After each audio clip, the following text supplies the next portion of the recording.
barometer amal kita saleh tak salehnya di salat kita. Bila salat kita ikhlas dan sesuai dengan sunnah Nabi SAW, maka insya Allah amalan yang lain mengikuti.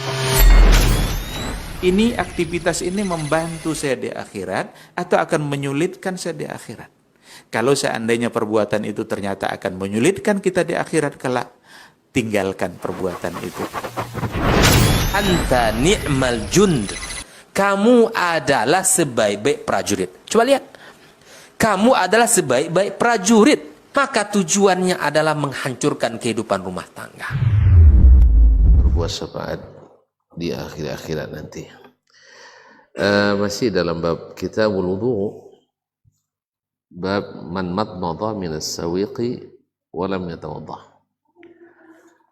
Bab tentang orang yang berkumur-kumur min as-sawiq setelah memakan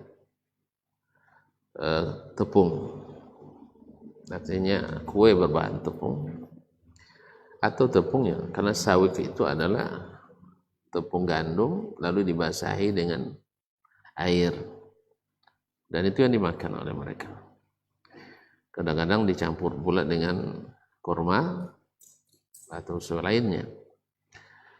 Makanya bab tentang orang yang makan tepung kemudian tidak berwudu, maksudnya ketika sholat, maksudnya bukan tidak berwudu sama sekali, tidak berwudu lagi, bukan maknanya bahwa orang yang makan tepung sama aja wudu, bukan. Maksudnya adalah orang yang sudah berwudu habis itu makan tepung atau kue yang berbahan tepung lalu dia sholat tanpa berwudu lagi. Bagaimana hukumnya? Apakah boleh atau tidak?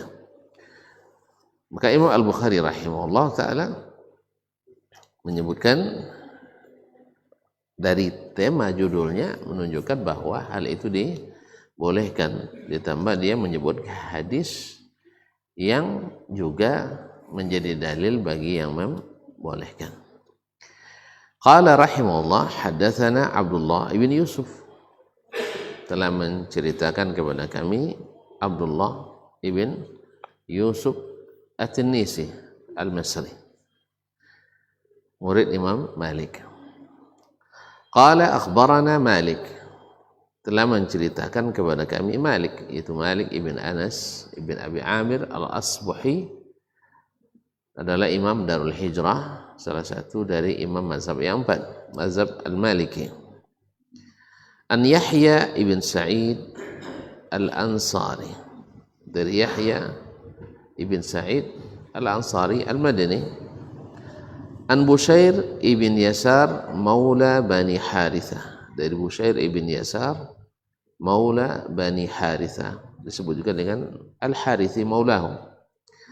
Anna Suwaid ibn Nu'man, bahwa Suwaid ibn Nu'man Al-Ansari, akhbarahu, menceritakan kepadanya, annahu kharaja ma'a Rasulillah sallallahu alaihi wasallam ama Khaybar, bahwa dia pergi bersama Rasulullah sallallahu alaihi wasallam pada tahun terjadinya perang Khaybar, pada masa terjadinya perang Khaybar, yaitu tahun kelima Hijriyah.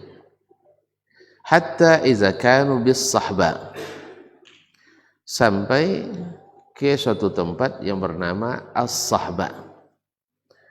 Suatu tempat namanya As-Sahba, wahiyya adna Khaybar, yaitu yang paling dekat, wilayah Khaybar yang paling dekat dari arah Madinah. Jadi ibaratnya sebelum sampai ke Sandayan sampai ke Bukit Keratai, gitu ya.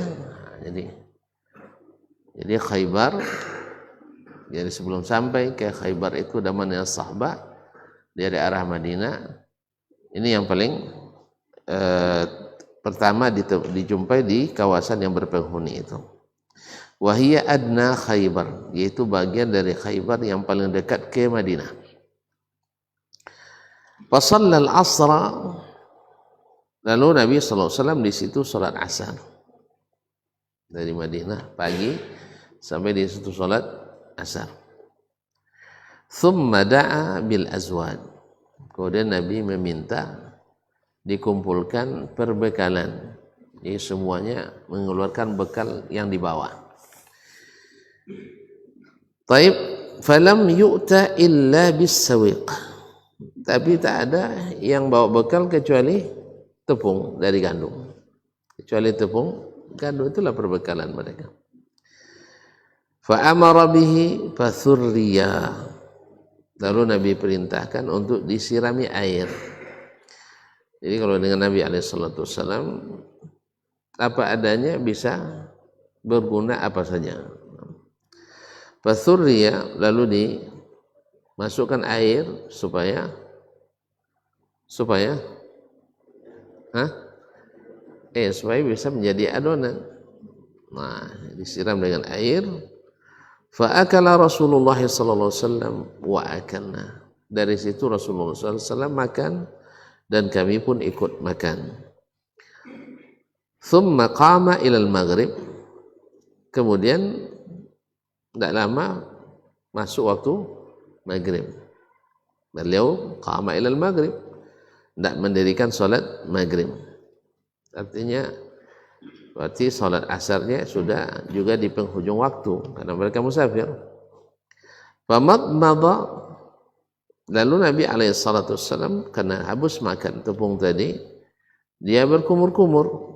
Wa madmadna, melihat Nabi berkumur-kumur, kami pun berkumur-kumur. Thumma shalla wa lam yatawadda.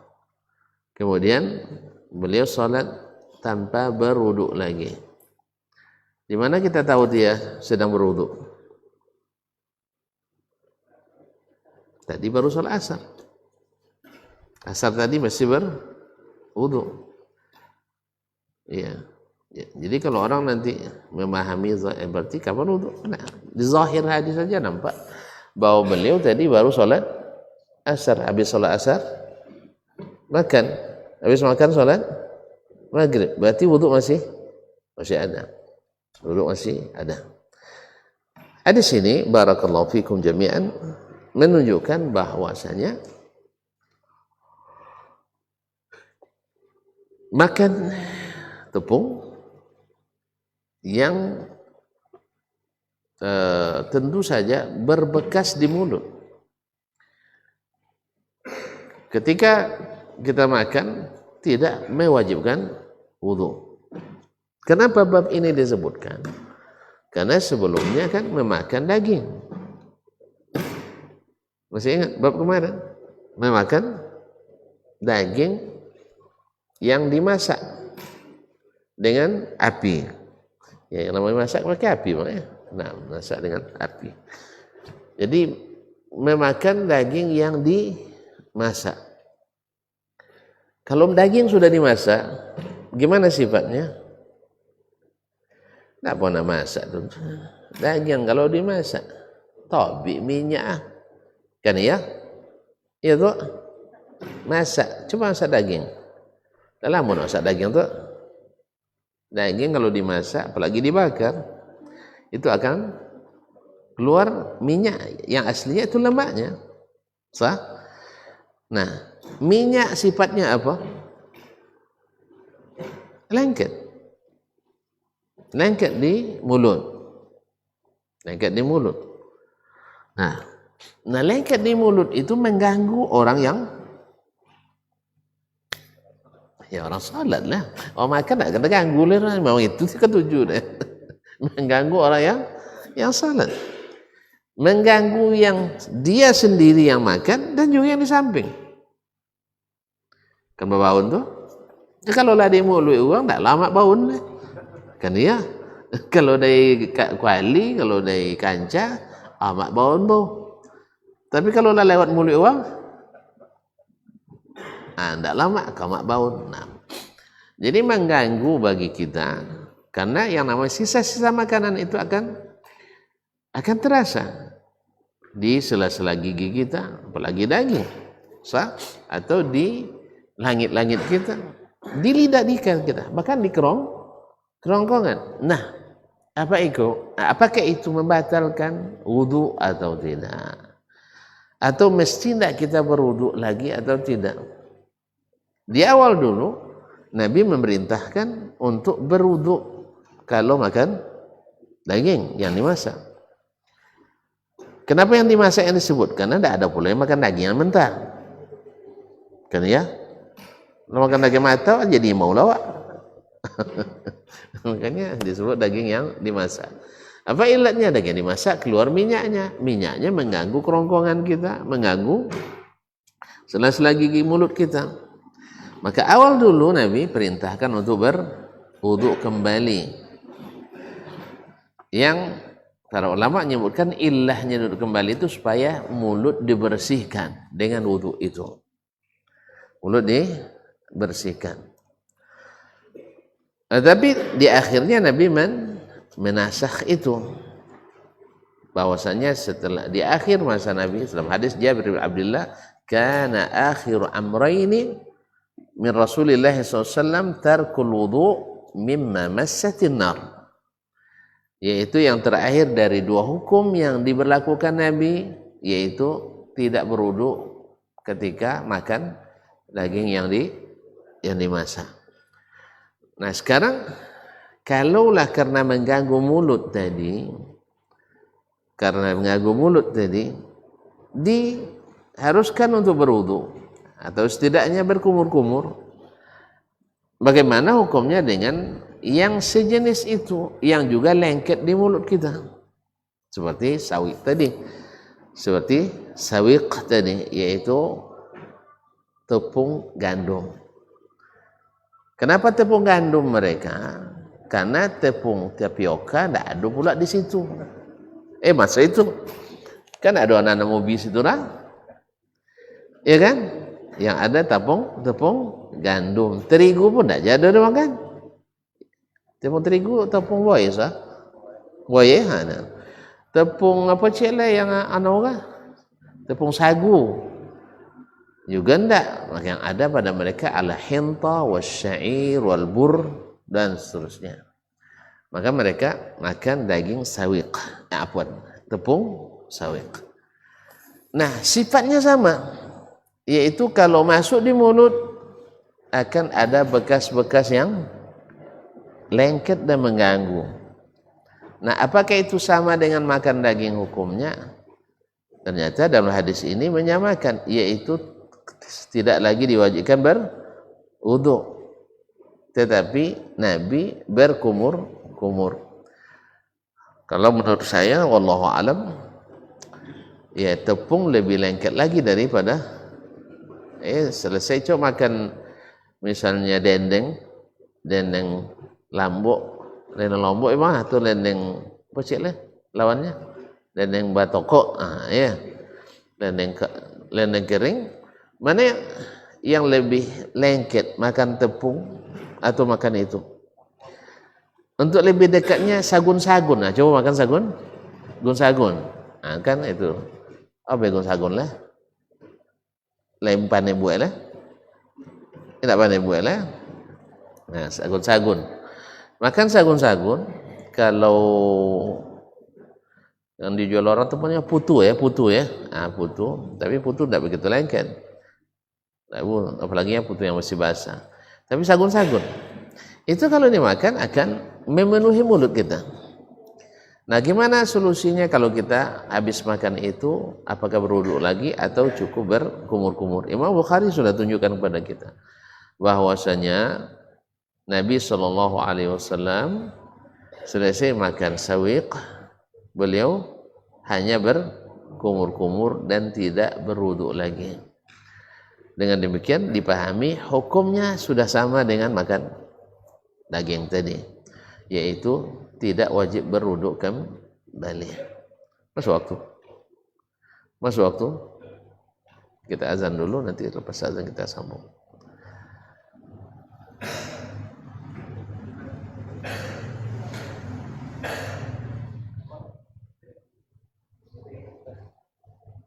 Terus apa?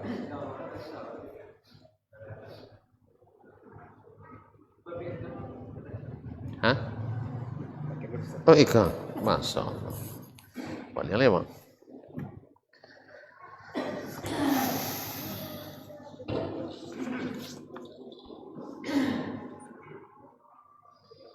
Allah.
Masyaallah kiram yang dirahmati Allah SWT, berarti hukumnya sama dengan hukum yang makan daging tidak diwajibkan lagi berwudu.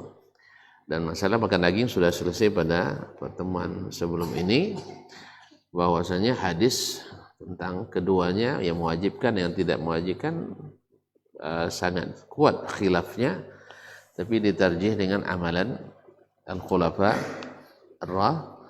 ar-rasyidun. Al-khulafa ar-rasyidun yaitu mereka tidak berwudu setelah makan daging. Ini min masalik tarjih, di antara cara-cara mentarjih.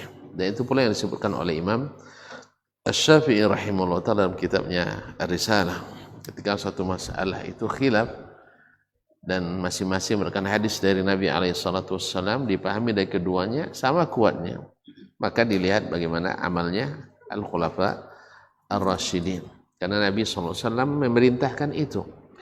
Bila kalian hidup di antara kalian setelah ini akan melihat perselisihan yang banyak. Maka alaikum bisunnati wa sunnatil khulafa ar-rasyidin al-mahdiyyin min ba'di. Kalau ternyata dengan sunnahku tak selesai, amalan al-khulafa ar-rasyidin. Sesuai petunjuk Nabi alaihi salatu wassalam. Oleh sebab itu kaum muslimin dan muslimat sesuai dengan bab yang disebutkan oleh Imam Al-Bukhari rahimahullah, tidak wajib berwuduk lagi bagi yang belum batal wuduknya setelah makan tepung atau as-sawiq. Walaupun mesti atau dianjurkan untuk berkumur, apalagi kalau baru saja selesai memakannya. Dalam hadis ini terdapat beberapa faedah, di antaranya adalah bahwa Nabi SAW selalu bersama para sahabat, walaupun mereka bawa bekal masing-masing, tapi dia minta bekal itu dikumpulkan dan disatukan. Apa sebab? Karena termasuk sunnah beliau adalah aktsarut ta'ami barakah ma takatharat alaihi al-aidi. Makanan itu semakin barakah semakin banyak tangan yang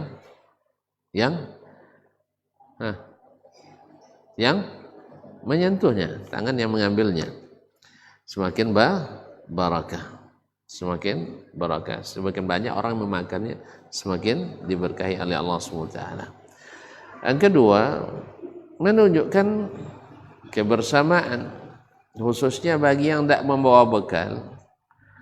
Bagi yang tak bawa bekal, mereka wancang-wancang sang wang bi makan ya tidur. Tapi ketika dikumpulkan oleh Nabi SAW, dia tidak kentara siapa yang bawa, siapa yang tidak. Ini bagus juga. Dan pada umumnya dalam musafir, apalagi di zaman ini, banyak makanan tidak habis gila. Padahal tadi kawan kena lain kekurangan, tapi awak bersimpan. Ada seperti itu. Ada dulu. Kalau apalagi contoh di pondok dulu, contoh masih kami dulu tonton ginilah ajak pondok empat. Nah, kami dulu kodok goreng kaco, tentu goreng kaconya, goreng kaco atau pocil lah, goreng rodanya, roda pobi. Ada kawan dek. Mau goreng apanya, mau goreng ayam banyak dia nyoya kayu kan. Cuman dia tadi dia takui abi, simpan tahu. Akhirnya bawa pulang lihat, tak kan dimakannya dia sama ayah pulang. Nang kawan bas beli tak sa kamar tu. Anaknya tak dia baik. Itu sok citong ke kawan dia ayam putang dibuang dia amannya. Antu buangin tak kawan? Ini kawan nampak itu yang kalau ayam dulu banyak le ndak judi selalu tawar-tawar. Nang kawan kadang bekas wong mipilado. Tentunya wong mipilado di lagando aja di basuhnya. Itu tu paling gimang nasi gede sebagian kawan. Disiram jayu kene. Nah tadi kan itu dia nangau situ kawan dia membuang goreng ayam potong tu. Nya lah asal lingkungan tu sukan dibayar ndak dek dasar apa jo. Terlalu takut sehingga kedokui. Terlalu takut akhirnya kedokui. Memang orang kedokui itu selalu pernah kui. Nah, acitonglah lah buang. Esok ada kawan dongki. Ya boleh makan nasi banyak tu dak je kalau kan nasi ada waliang ada kawan peti bercampur kain je. Tapi tak boleh jenis buat doang dan tak ada dah. Nampak dia tak oben tak je tak sekamar dia tapi cito. Jadi kawan campur kawan kan nasi je waju ni. Kalau memang macam itu jadi citong juga kawan buat sakit. Hati sambung je orangnya mak banyak nampak piti sekanya. Sudah itu makan semua bah yulik sudah itu nah. Banyak dapat hadiah sudah itu misalnya boswa jawab hati boswa gubernur kan piti dia. Sudah itu pas makan dia nambang awak semua bah yulik nah. Misal kan. Elok jen citong ni. Elok jen citong. Masyaallah kiram dan hadar. Maka Nabi SAW kumpulkan bekal-bekal itu lalu dimakan bersama-sama.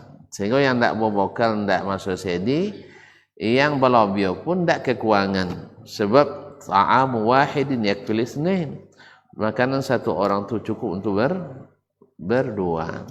Masya Allah. Ini Nabi SAW dalam menjaga kebersamaan. Ternyata bekalnya yang ada cuma sawik, topung yang ada sini. Cik topung tak sampai masak. Jadi oleh sebab itu ini menandakan bagaimana sederhananya Nabi SAW dalam makan dan minum. Walaupun sedikit berat pekerjaan yang dilakukan. Pepang topung bekalnya. Subhanallah. Tapi yang menentukan sebenarnya adalah berkahnya tadi. Jadi bukan hanya kandungan gizi saja enggak, bukan kandungan protein yang cukup, tapi barakah yang cukup. Kesederhanaan. Yang ketiga, pelajaran yang diambil bahwa pergi berbekal itu tidak bertentangan dengan tawakal. Allah sendiri yang suruh bahwa kalau kalian pergi berbekallah, fatazawwadu, maka ambillah bekal.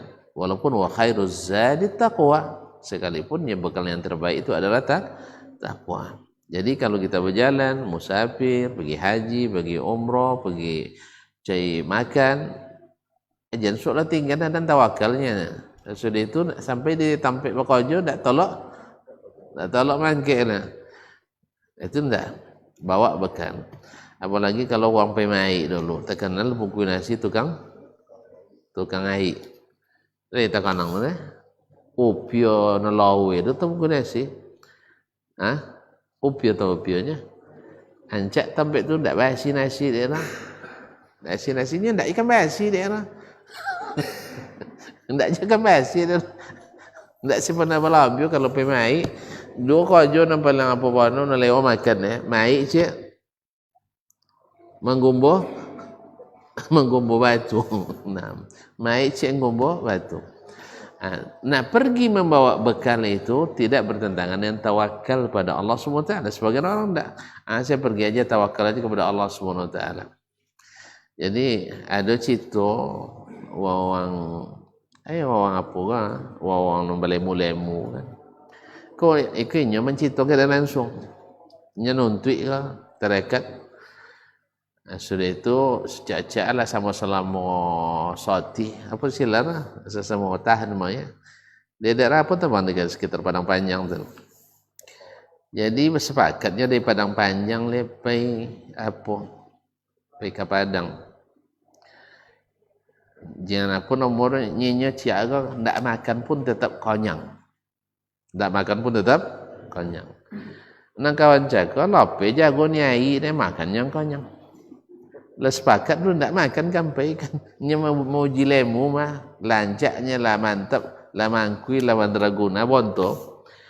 Jadi nang kawan sangga nama cito enggak ada makan yang nyai makan yang kanyang. Makan dia dengan kanyang makan ustaznya. Sudah itu berjalan kami lah. Salajang berjalan lah jam 8 bu. Lah minta banti kawan tadi. Dia mangkui lah muang lah nya dan ndak ada lita akenek bu.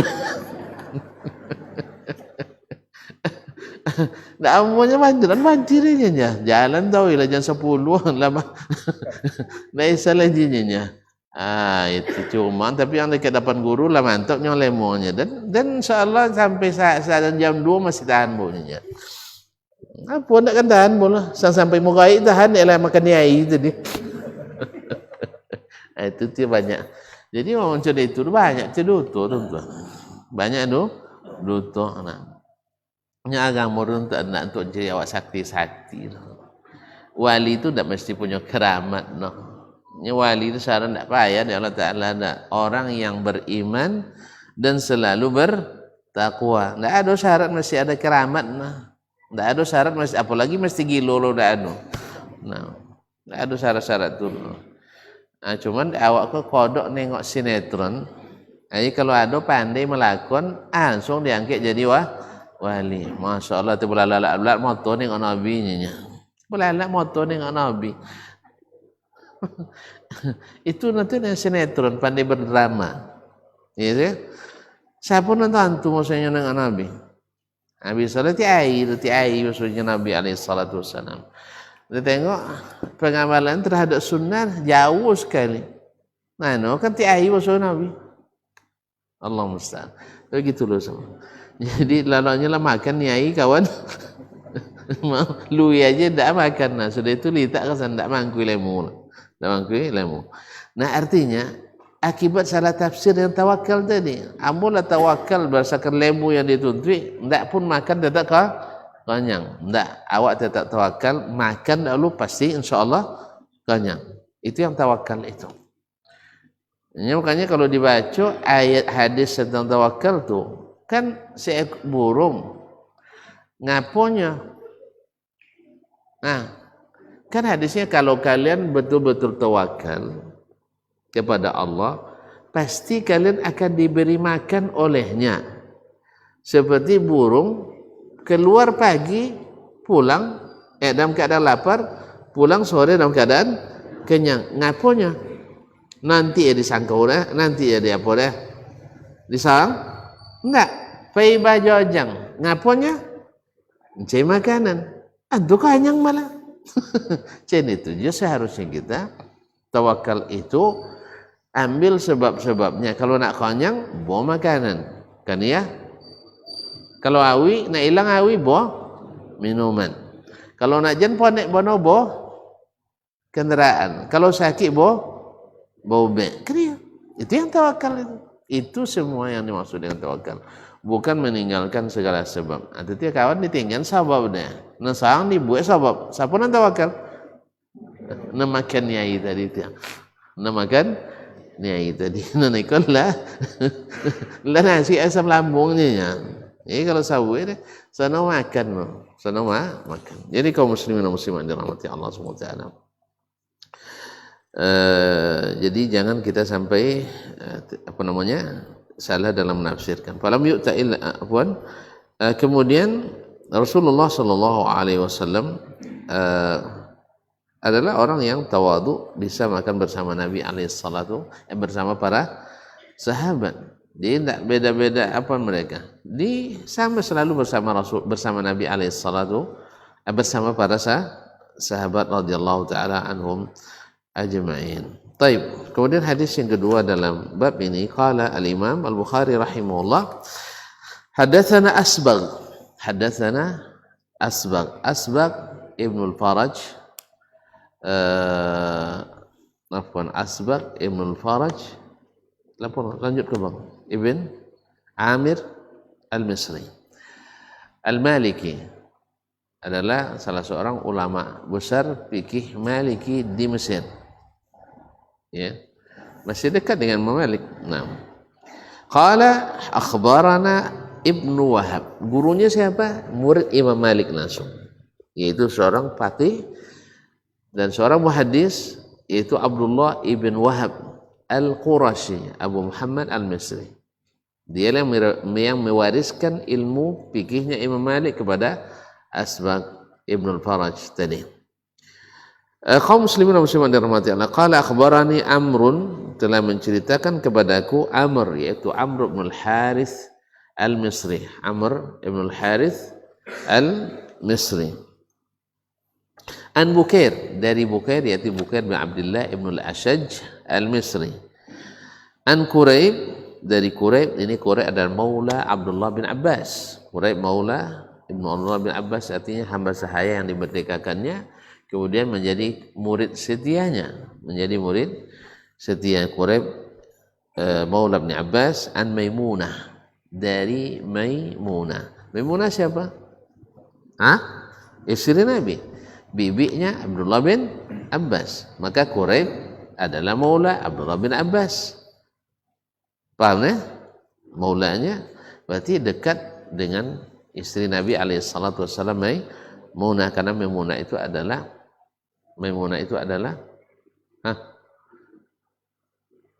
adalah iya istri Nabi. Bibi Abdullah bin Abbas, saudari kandung ibunya Abdullah bin Abbas. Makanya Abdullah bin Abbas sering bermalam di rumah bibinya ini, tujuannya untuk mendapatkan ilmu dari Nabi sallallahu alaihi wasallam. Anna Nabi sallallahu alaihi wasallam akala indaha katifan, bahwa Nabi sallallahu alaihi wasallam salat Nabi SAW makan bersamanya, maksudnya indah di rumahnya Maimunah, katifan, bahu kambing. Nah, thumma shalla wa lam yatawaddah. Kemudian beliau salat tanpa mengulang wudu. Jadi maknanya bukan tidak berwudu, enggak. Maksudnya tidak berwudu karena makan ini, karena makan daging. Bukan maknanya kalau sudah makan daging tidak perlu lagi wudu, enggak. Artinya makan daging itu tidak membatalkan wudunya, tidak membatalkan wudunya. Tapi kalau sholat batal enggak? Makan daging membatalkan sholat enggak? Ya bang,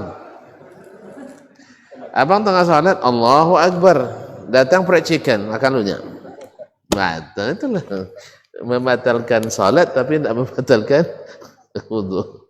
Paham enggak? Jadi wudu tidak batal ya, tapi sholat batal. Karena ini kalau tidak sabit membatalkan sholat, kalau di lu sholat maka tidak akan batal sholat ya. Jadi kaum muslimin dan muslimat dirahmati Allah. Taib, summa shalla wa lam yatawadda. Kemudian beliau sholat tanpa berwudu kembali.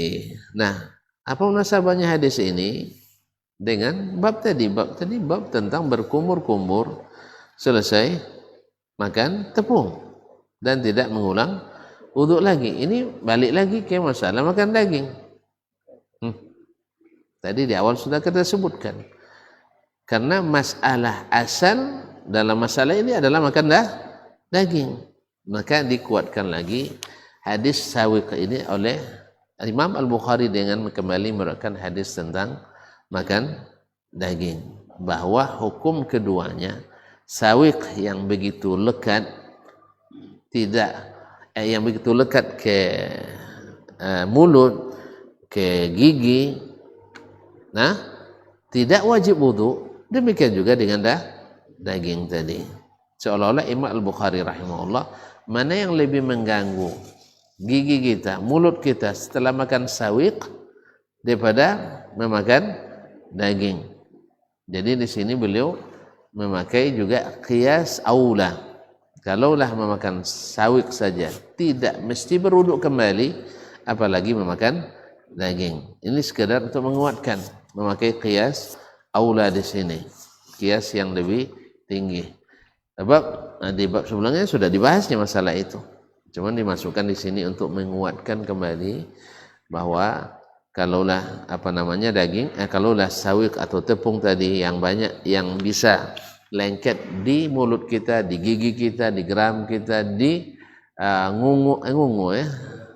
hangit-hangit kita atau di lidah kita, cukup dengan berkumur-kumur, apalagi setelah makan daging kambing. Andainya tidak datang hadisnya, maka itu sudah cukup sebagai qiyas, apalagi hadisnya jelas. Cuman masalahnya mereka ikhtilaf dalam masalah tadi. Nah, kan ada yang mengatakan berdasarkan hadis Khaybar ini, mengatakan bahwa hadis tentang wajib berwudu dari ini dinasakh. Dijawab lagi oleh yang lain, enggak, Abu Hurairah yang meriwayatkan hadis itu Islamnya setelah Khaybar. Gimana pula menasakh hadis yang mengatakan wajib berwudu setelah makan daging? Abu Hurairah yang meriwayatkan. Abu Hurairah kapan Islamnya? Nah, itu harus belajar. Nah, Abu Hurairah Islam setelah perang Khaybar. Khaybar tahun keberapa tadi? Ke-7. Saya salah tadi ya. Saya bilang keberapa tadi? Ke-5, ke-7. Dia ke-7. Jadi Islamnya Abu Hurairah tahun ke-7 Hijriah.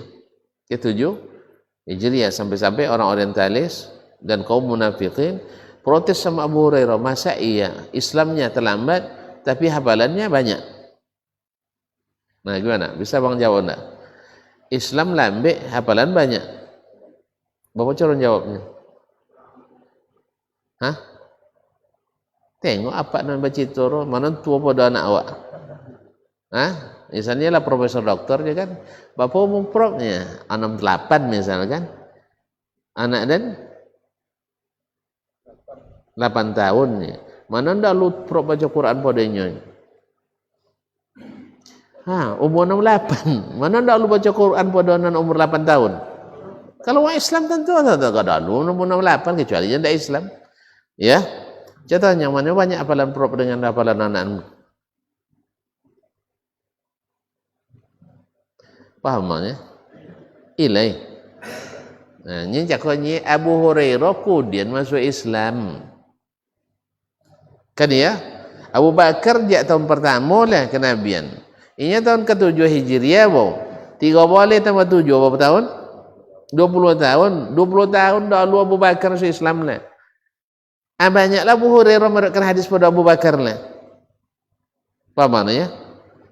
Apa makna? Apa maksud mereka menyebut itu? Ragu terhadap Abu Hurairah. Tak mungkin dah kan ya. Uang kemudian tapi banyaklah dapatlah pada nan dahulu. Sana mungkin banunya. Awak kemudian kan kau doang kemudian banyak dapat pada dahulu lah. Kan ya? Ini tak pernah tuan-tuan. Awak kemudian tiba banyak dapat pada dapat datang dahulu. Tak pernah pergi balik ke?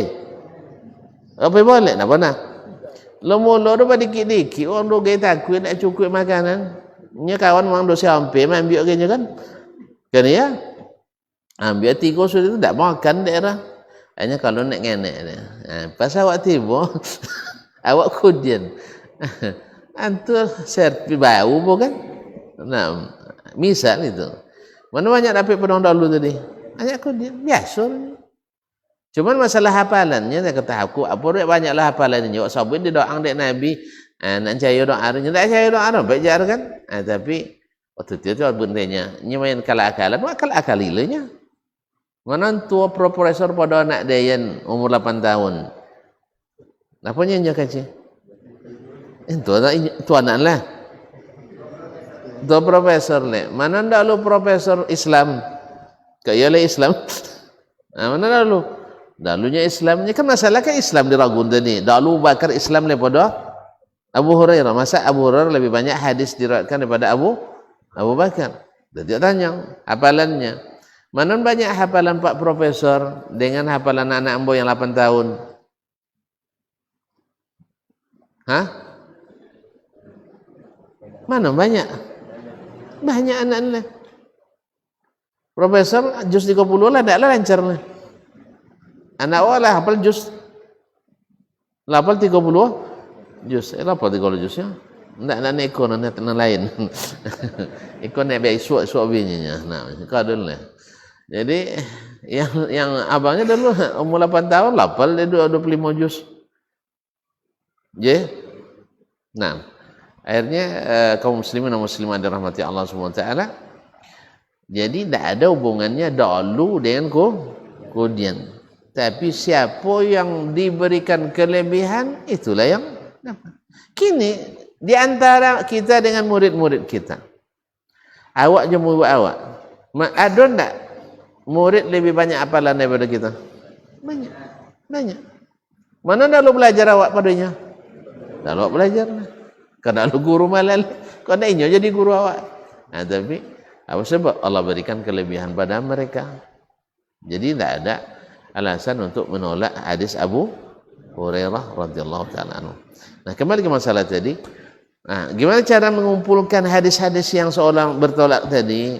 Abu Hurairah Islam terakhir. Tadi kan sahabat dia riwayat tentang Nabi meninggalkan wudu di perang Khaybar, menasakh hadis perintah wudu. Dijawab oleh yang lain, tak bisa macam itu lucunya. Sebab Abu Hurairah Islamnya setelah Khaybar.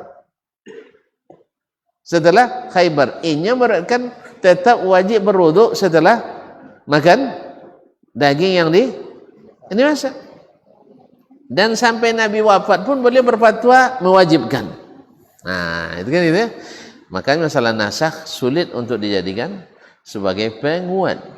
Nah, makanya Imam Al-Bukhari rahimahullah dengan cerdasnya mengembalikan masalah seperti Nabi mengembalikan perselisihan umat. Kembalikan kepada sunnah Nabi, tidak selesai kembali ke sunnah Khulafa Ar-Rasyidin. Maka dilihatnya amaliyah Abu Bakar, Umar dan Utsman, mereka tidak mewajibkan wudu setelah makan daging. Cerdas nak Imam Bukhari, faqih nak Imam Bukhari. Jadi kalau belajar Sahih Bukhari bisa nak faham Islam? Bisa. Nah, jadi kalau ada yang tak fahamnya, tak Sahih Imam Bukhari salah inyo, nak baca Sahih Bukhari sampai selesai. Bapa cara nak tentu rukun salat sampai boleh atau 3 boleh sampai boleh. Bagi cara syarat puasa. Itu nya nak panjang mengetahui itu yang panjang bisa tak ancur kau salat cara Nabi sallallahu alaihi wasallam. Le bisa? Le. Kalau masalah bapa yang rukun, bapa yang wajib, acaklah dengan para penuntut ilmu lah, para fuqaha. Ya kan?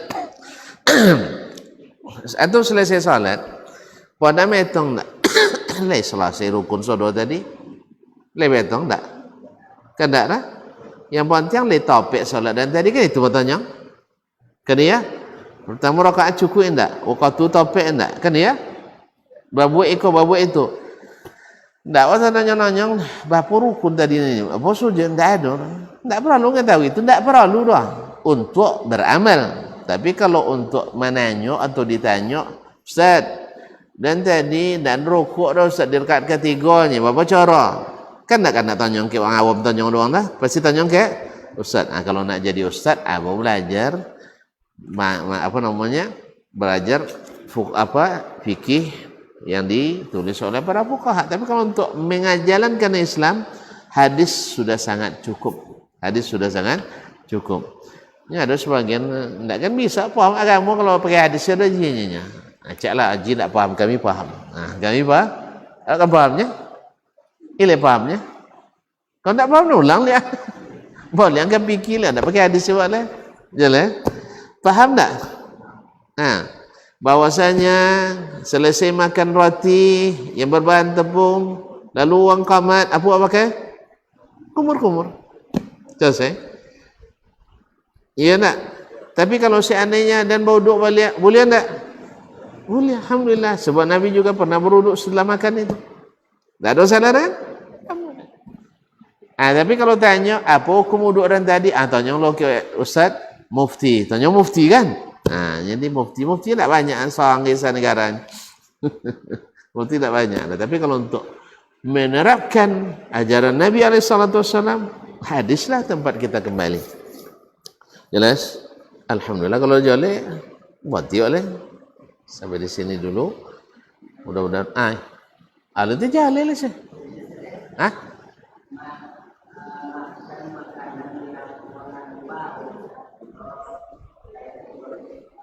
Contoh?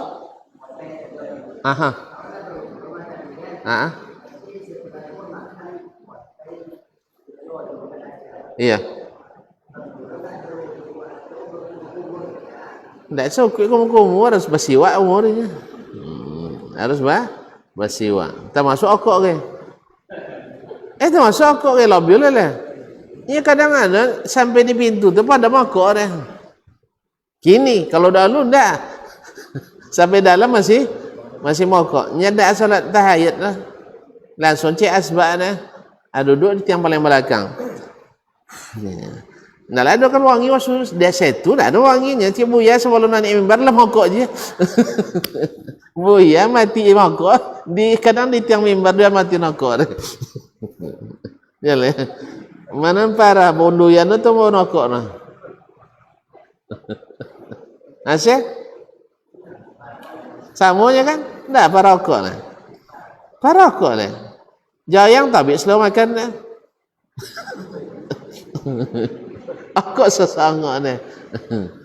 Dia okok tu lebih 4,000 bakteri jenis-jenisnya. 4,000 jenis sumber penyakit yang ada di situ. Yang harus makanya ditinggal. Setidaknya jalan kamu sah. Kalau sampai Jumek jangan di bojo. Janji di bojo okok lah. Ya, tinggal rumah, gosok gigi, sudah itu acak kereta. Tak ada kereta kan ni lah. Aki Honda atau paling ancak jalan kah? Ancak jalan kaki. Itu dia. Jadi bojo dalam saku tu kan. Tahannya lah dulu. Demikian juga makan jengkol, makan potai. Itu memang harus dibersihkan, tidak cukup hanya dengan kumur-kumur. Maka Nabi SAW ketika dilihat man akala min hadhihi syajara, itu kucai, tahu kucai? Daun bawang. Daun bawang. Siapa yang makan ini, fala yaqrabanna musallana, jangan masuk ke tempat kami salat dulu. Sampai dia bersihkan, setelah itu baru balik. Apa teh mana nak bawon podok kucai tadi? Hah? Mana bawon potai podok kucai itu? Bawon kucai lah. Iya lah, bang tak masuk ke potai lah.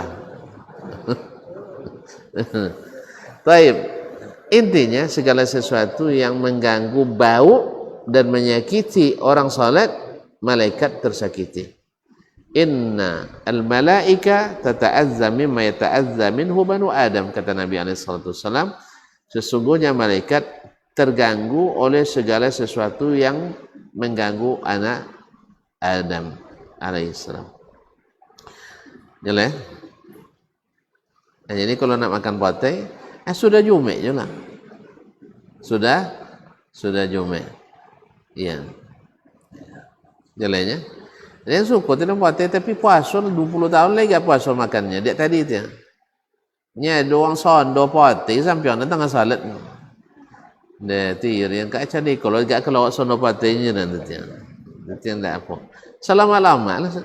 Nah, cuman bau-bau itu lah terbaca lah artikel tentang dan maksudnya antioksidan terbaik, mengalahkan brokoli, mengalahkan ubi ungu, mengalahkan bermacam-macam makanan yang sehat-sehat itu.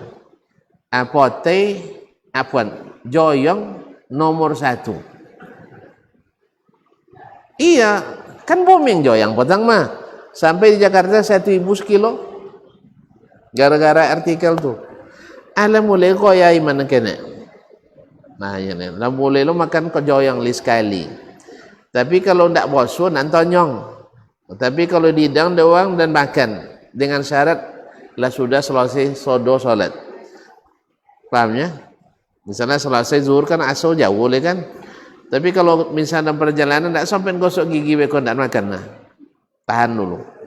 Sampai beko lah bisa koma gosok-gosok gigi. Atau sampai ke hotel ada gosok gigi situ. Amun makan. Sampai di hotel dah ada joyong soleh. Kan ada joyong di hotel. Joyong tak boleh masuk hotel, bau dia tak mau nginap situ dah. Duyan kan tak boleh masuk dah. Joyong tak boleh masuk. Alhamdulillah di kini okok pun tak boleh masuk di sebagian. Kalau lebih bintang katanya tak boleh okok. Nah. Jadi alhamdulillah. Ya saya. Jadi kalau ada, tidak ada penghalang dah makan. Tapi kalau sampai Jumat, jangan dan makan. Dah. Kalau sudah Jumat, tengok juga kalau ada acara sudah itu dan makan. Tapi kalau langsung pulang, bisa masuk gigi, itu boleh makan. Alah, dia tadi dia terpengaruh. Terpengaruh dia sebagai antioksidan paling baik. Asam jengkolitnya sangat bermanfaat bagi antioksidasi tubuh, anti kanker. Nyiuang. Tayo tu anda tak babayu tak apa peneliti dah aben nya kau taklid aja dah aben kan. Kalau ada tonton punya pembanding penelitian bentar sabun kan lihat lain balik ke puasa dia nak makan nah. Nya alhamdulillah ndaklah kurang selalu makan tu kita nak makan joyong tu. Cuman kalau nawo tambah dah. Kalau ndak nawo ndak kurang lah. Tapi kalau menawo tambah, alhamdulillah. Baik, terima kasih dan mohon maaf. Sampai jumpa kembali di lain waktu. Wabillahi taufiq wal hidayah. Wallahu taala alam. Wa sallallahu ala nabiyyina Muhammad wasallam. Wa subhanakallah bihamdik. Asyhadu an la ilaha illa anta astaghfiruka wa atubu ilaik. Wassalamualaikum warahmatullahi wabarakatuh.